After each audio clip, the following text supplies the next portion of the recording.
Hi everyone, Amy here, and I want to show you a couple altered clocks that I made a while back, and I'm just now getting around to doing videos for them because I've been super busy with a new job.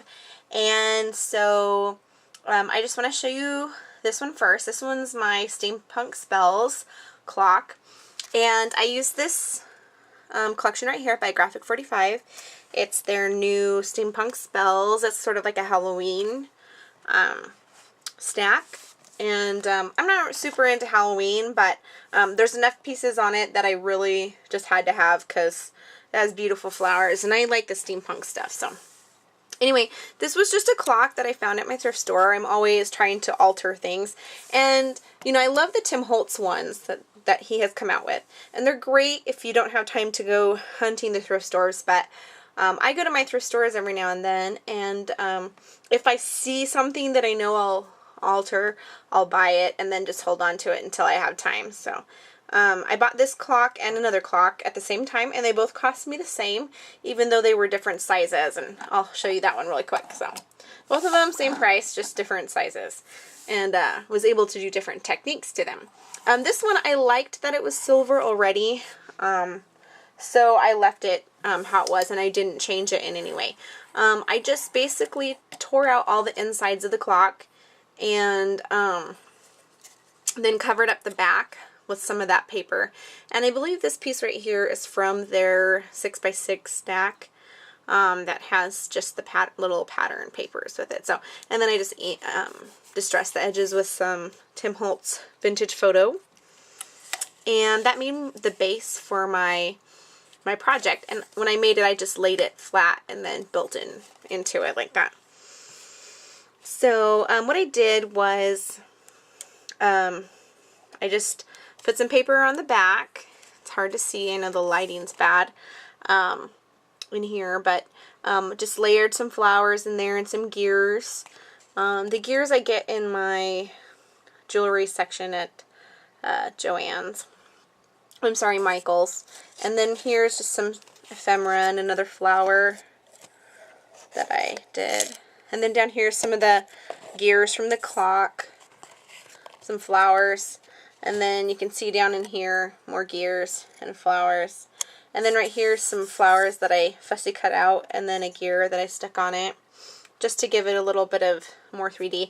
And how I 3D popped her off is I just cut her out, and then I used some, I think I had some cardboard game pieces that, I don't remember which game it was from, but it was from one of the games that I had, because I buy lots of vintage games. Oh, it was from Bingo. It's the little blue chips from the Bingo that you put on your, I wanted it for the Bingo cards and for the Bingo letters, the call letters, but the little, you know, cardboard pieces that you put on the Bingo cards to, you know, mark your answers or whatever, I used those and just layered them and glued and glued and glued until it was as far out as I wanted.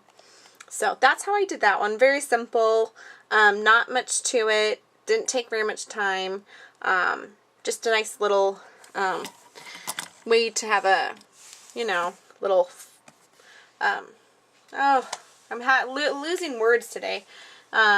Shadow box is what I'm trying to think of. Anyway, here's this other one that I did. And this one right here, I kind of did first, and it was gold, and I hated the color because I'm not a gold person. And I had watched some YouTube videos on how to alter clocks, because I thought, oh, that'll be a great way to figure out how to color them. And most of the ones I watched said, oh, you can't paint them, you can't color them, you can't whatever. I don't know. So I decided I was going to do it anyhow. And so what I did is I painted it white with some acrylic paint. And it stuck pretty good. But, you know, if you scratch it, it comes off. And I didn't want it to come off. So after doing it white, I went ahead and spritzed it with some homemade teal alcohol inks that my friend Audra had made. And I love it because she used RIT dye. And the part about the RIT dye that I love is that it has all these little chunky, you know, like when it sits for a long time, it kind of settles to the bottom, and then when you spray it, it kind of gets these little globs on there, which I love because it just even makes it look more distressed. So I sprayed it, and then what I did to get it to stay on was I squirted some of this, it's the, the flat, it's not this one here. I'll grab the one that I have in a bottle that's not open. It's, of course I had it put away nice and good, but it's this Glue and Seal. This one is the glossy, but I use the flat. And so I used that, and I just put it on a plate, and then I painted it on. And it kind of mixed in with the gloss, the paint did, so you don't want to just, you know, you don't want to dab it from here and then put it on there, because you're going to end up with like turquoise Glue and Seal. And then I just used some of my favorite jute and wrapped around the top. I'm hoping some, you know, maybe I'll ink it up or make it look older and vintagier, grungier. So that's how I colored it. It was really easy to color. And then once it's sealed, it's got this nice kind of like, I don't know, like waxy feel. And I love that. So what I did on the inside, this front part actually popped off. And so I put the paper in the back, and the paper in the back is by Prima. It's from one of their little 6x6 stacks. And I just used some words that I had. And then I found this picture of this girl on the internet, and she's just so beautiful. Her hair is pretty, and her, you know, she just is so cute and so angelic. So I cut her out, fussy cut around her head, and 3D popped her up off the paper. And then I put in some of the petaloo flowers down in the bottom that were in turquoise that I had, and they just went really well. And then I added some of the gears from the clock, as well as some gears from Michael's. And then there's a, it's kind of hard to see with the light, but there's a Tim Holtz pin in there too. And it's kind of got scratches on the thing, which I like because it makes it look more old, because it really is an old clock. And so I just really like how it turned out. And I kept this little, this is plastic, but it looks glass.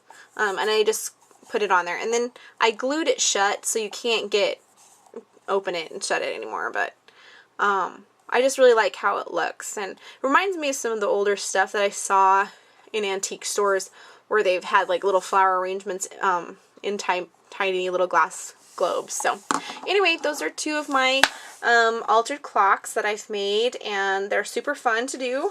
And you know, you can make each one completely different depending on what items you use and how you want to alter them. So just two fun projects that I wanted to quickly share with you, because I thought I had made a video a long time ago, but evidently I never did. So anyway, thank you so much, and talk to you guys later.